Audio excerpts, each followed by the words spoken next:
बाद है भावनाएं। भावनाएं कई प्रकार की है। मुख्य भावनाएं तो 3 प्रकार की है, लोभ, द्वेष और अज्ञान। ये अकुशल है, परंतु भावनाएं कुशल भी है। उसमें आप दान की भावना बोल सकते हैं, मैत्री की भावना बोल सकते हैं, उसमें करुणा की भावना बोल सकते हैं, या मदद की भावना, करुणा से ही मदद करते हैं। ऐसी मुदिता है। 4 प्रमुख भावनाएं बताई है, मैत्री, करुणा, मुदिता और उपेक्षा।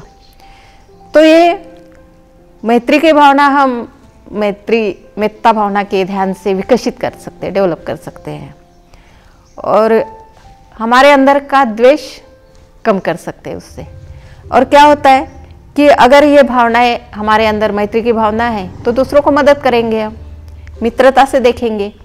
मतलब हमारा जो है पुण्य संचय है, पुण्य पाप पुण्य जैसा नहीं है ये, परंतु ऐसा बोलते हैं कि जैसे हम हमेशा हर महीना में कोई तो भी रकम हम बैंक में जाके जमा करते हैं, और जब भी हमें ज़रूरत पड़ती है तो उसको निकालते हैं और काम में लाते हैं।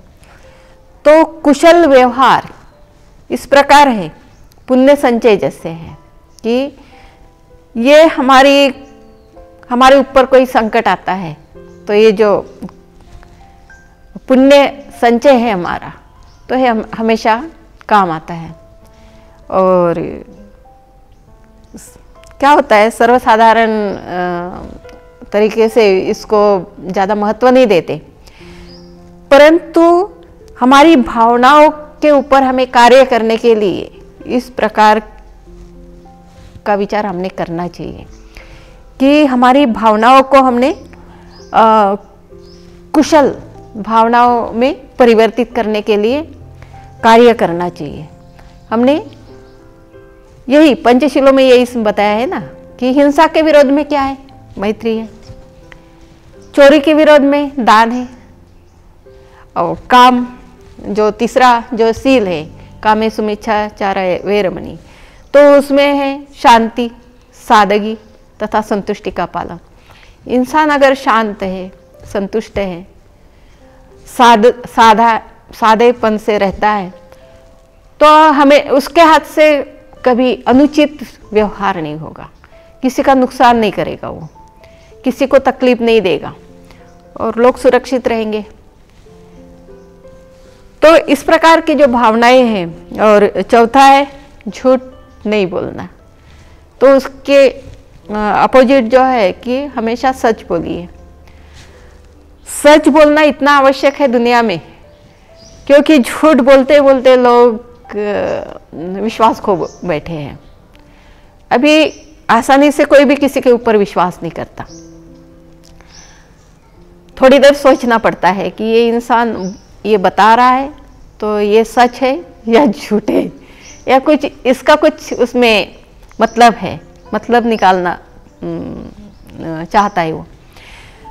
तो इसके लिए अगर हमेशा हम सच बोलते हैं तो हमारे ऊपर का विश्वास बढ़ सकता है, और ये बहुत ज़रूरी है। अगर हमारे ऊपर का विश्वास बढ़ाना है हमें, तो हमें हमेशा सच बोलना चाहिए, चाहे लोग कुछ भी कहे। कभी कभी सच बोलने वालों के ऊपर भी शुरू में नहीं लोग विश्वास करते, क्योंकि दुनिया के संस्कार है उसके ऊपर, तो बोलते हैं कि सभी तो आजकल झूठ बोलते हैं, है ना।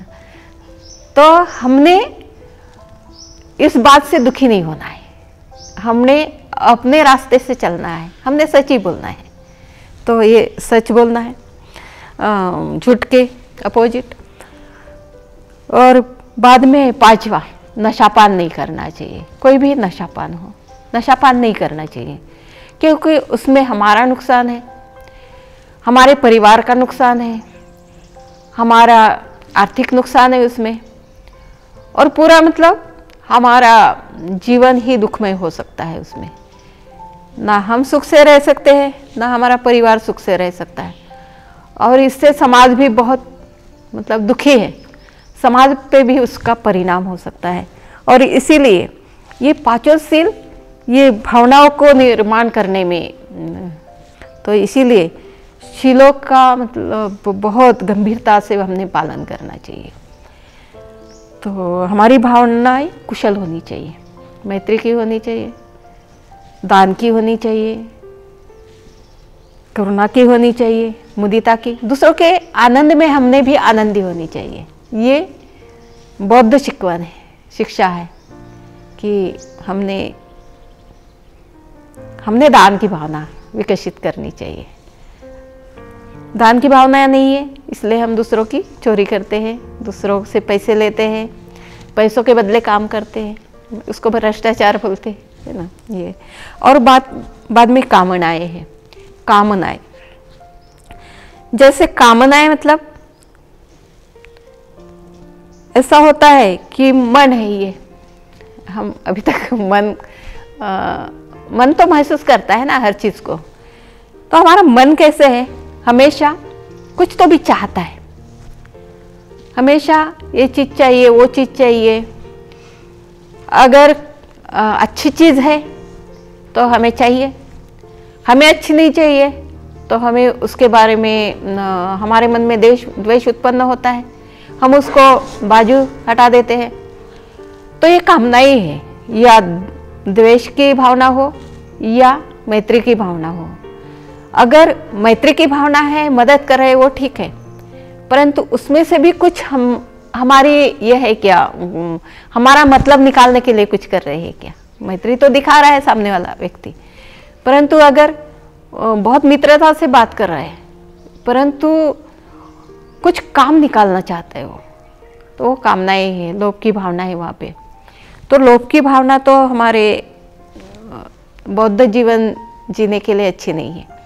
जब तक लोभ की भावना कम नहीं होगी, हम शांत संतुष्ट नहीं होंगे, तो हम बौद्ध जीवन जी नहीं सकते। ये कामना, ये मतलब अच्छी चीज़ों के ऊपर मन जाके उसमें फंस जाता है। अगर अच्छी नहीं लगती हमें तो बाजू हट जाता है। तो ये अच्छा और बुरे के ऊपर हमने उठना चाहिए। उसको जो 4 ब्रह्म विहार में उपेक्षा है वो भी भावना है, तो हमने वहाँ पे बहुत तटस्थ रहना चाहिए। अगर हमें चाहिए ऐसी अगर हमारे मन में भावना उत्पन्न होती है तो उसको भी हमें शांत करनी चाहिए। अगर द्वेष की भावना आती है तो उसको भी हमें शांति से उसे देखना चाहिए कि इससे हम सुखी नहीं हो सकते। ऐसा बोलते हैं कि जब तक हमें परिणाम के बारे में हम जानते नहीं हैं कि इसके परिणाम क्या होने वाले, तब तक हम बौद्ध जीवन जी नहीं सकते। क्योंकि शील का पालन तभी कर सकते हैं हम कि जब तक किसी को ऐसा नहीं लगता कि अगर कोई एक मनुष्य है वो चोरी करता है, चोरी करने के बाद अगर पुलिस ने पकड़ दिया उसको तो उसको जेल जाना पड़ेगा। चोरी करने के बारे में अगर वो पहले ही सोचता है कि अरे चोरी करने का परिणाम क्या होगा, मुझे तो दुख मिलने वाला है क्योंकि पुलिस पकड़ेगी, जेल में जाना पड़ेगा, तो क्या मैं सुखी होऊंगा, आनंदित होऊंगा, मेरा परिवार आनंदित होएगा क्या। ये अगर हमें परिणामों के बारे में हम सोचते हैं तो हम गलत काम नहीं करेंगे। तो इसीलिए बौद्ध धर्म में कारण और परिणाम ये बहुत अच्छे से बताया है। कार्य कारण भाव जिसको बोलते हैं, कार्य कारण भाव, कि कार्य कारण भाव मतलब परिणामों के बारे में हमने सोचना चाहिए कि क्या परिणाम होने वाले हैं। अगर हम ध्यान करते हैं तो हमें आनंद मिलेगा, परंतु हम अगर किसी से झगड़ा करते हैं बाहर जाके तो क्या मिलेगा, पर आनंद तो नहीं मिलेगा, दुख ही मिलेगा। तो दोनों के परिणाम अलग अलग है ना। एक हमें चाहिए शांति, तो हमें चाहिए आनंद, हमें चाहिए, परंतु दुख तो हमें नहीं चाहिए। तो जो नहीं चाहिए वो नहीं करना चाहिए, हमने जो चाहिए वही करना चाहिए। तो अभी इंसान का तो ये है कि दुख सुख तो चाहिए उसको, परंतु सुख वो बाहर को ढूंढता है, बाहर ढूंढते रहता है, इधर उधर ढूंढते रहता है। कभी वो क्या बोलते हैं, अपने सम्मान चाहिए उसको, उसको कोई चीज़ें चाहिए, अच्छी चीज़ें चाहिए, पैसा चाहिए, प्रतिष्ठा चाहिए। इन चीज़ों में वो अपना सुख ढूंढता है, परंतु अंत में सुख नहीं मिलता, दुख ही मिलता है। तो ये इस बात को हमने समझना चाहिए, कार्य कारण भाव ये जो है, तो कार्य कारण भाव के बारे में हमें बहुत जागरूक रहना चाहिए। तो चेतना का वो कार्य है कि कार्य कारण भाव को मतलब ध्यान में रखता है, और ध्यान में रखकर उस प्रकार हमें बताती है हमारी चेतना कि नहीं, तुमको अगर सुख चाहिए तो इस रास्ते से जाओ, दुख चाहिए तो कोई वो तो अपने आप मिलता है, दुख है ना। तो इस प्रकार का है। तो और एक कहानी बता सकती हूँ उसके लिए, दुख या सुख कहाँ ढूंढते हैं हम। तो एक जो दादी माँ होती है वो गोदड़ी सिलती है ना, तो क्या होता है, वो सिलती है, शाम के वक्त सिलती है, वो घर के अंदर सिलते रहती है। सिलते सिलते क्या होता है कि वो उसकी सुई जो होती है धागे से टूट जाती है, और कई तो भी गिर जाती है। और गिरने के बाद क्या होता है, वो बहुत ढूंढती है, और ढूंढते ढूंढते उसको मिलती ही नहीं वो सुई। पर बाहर से एक लड़का आता है और वो पूछता है उसको कि दादी माँ क्या ढूंढ रही हो आप। तो बोलती है कि अरे बेटा, मैं गोदड़ी सिल रही थी और वो सुई कहीं तो भी धागे से टूट कर गिर गई है, दिख नहीं रही, वो ढूंढ रही हूँ। तो वो क्या बोलता है कि अंधेरे में क्यों ढूंढ रही है, उजाले में ढूंढ लो। तो उसको लगता है उजाला तो बाहर में है, इलेक्ट्रिक का खंबा है, वहां पे उजाला है, तो वो वहां पे जाती है, वहां पे ढूंढने लगती है। अभी सुई कैसी मिलेगी वहां पे, बहुत ढूंढती है वहां पे, वो ढूंढते ढूंढते परेशान होती है। फिर और एक लड़का आता है उधर से, और वो फिर पूछता है उसको कि दादी माँ क्या कर रही हो, क्या ढूंढ रही हो। तो वो बोलती है कि अरे बेटा, मेरी सुई गिर गई है गोदड़ी सिलते सिलते। तो वो पूछता है कहाँ पे सिल रही थी तू। मैं घर के अंदर सिल रही थी, बोलती है। तो घर के अंदर ही टूट गई क्या? तो हाँ, बोलती है। तो फिर तू इधर क्यों आके ढूंढ रही है? जहां टूट गई वहीं पे ढूंढना। हमारी भी अवस्था वैसे ही होती है। हम क्या, सुख तो हमारे अंदर है, हमारे मन को कैसे हम संस्कारित करते हैं उसके ऊपर है। हमारा मन अगर संस्कारित है, कुशल विचारों से संस्कारित है, शीलों का हम पालन कर रहे हैं, तो हमें सुख ढूंढने के लिए बाहर नहीं जाना पड़ेगा। हमारे अंदर ही सुख है तो हमें मिलेगा ही, वो कोई छीन नहीं सकता हमारा सुख।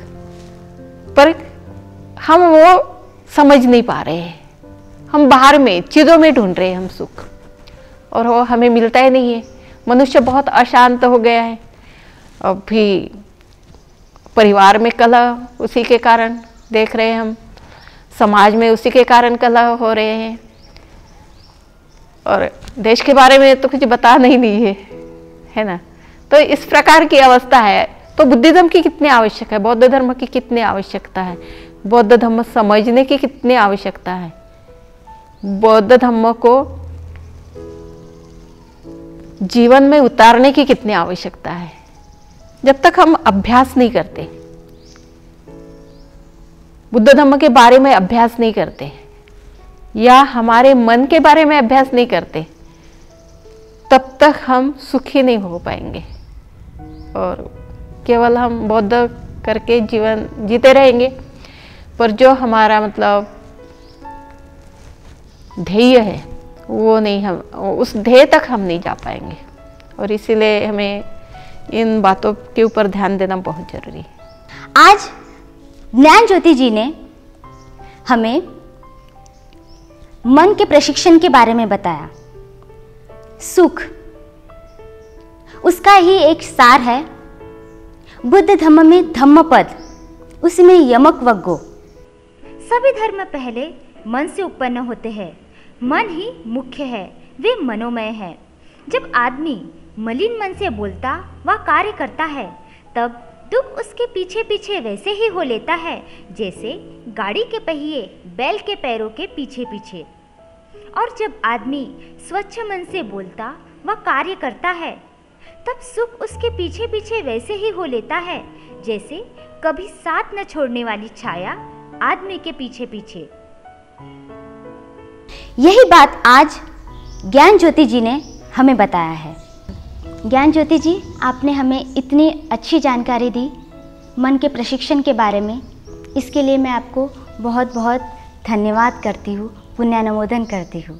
धन्यवाद। आपके भी बहुत बहुत धन्यवाद, आपने मुझे ये मौका दिया। आज के विषय पर अगर आपके मन में प्रश्न है तो आप हमें पूछ सकते हैं। हमारा पता है बौद्ध जीवन कैसे जिएं, lord Buddha TV, flat number 304, Prathamesh Vihar, Ashok Chowk, Nagpur, pin code 440024। हमारा ईमेल आईडी है buddhajivan@gmail.com।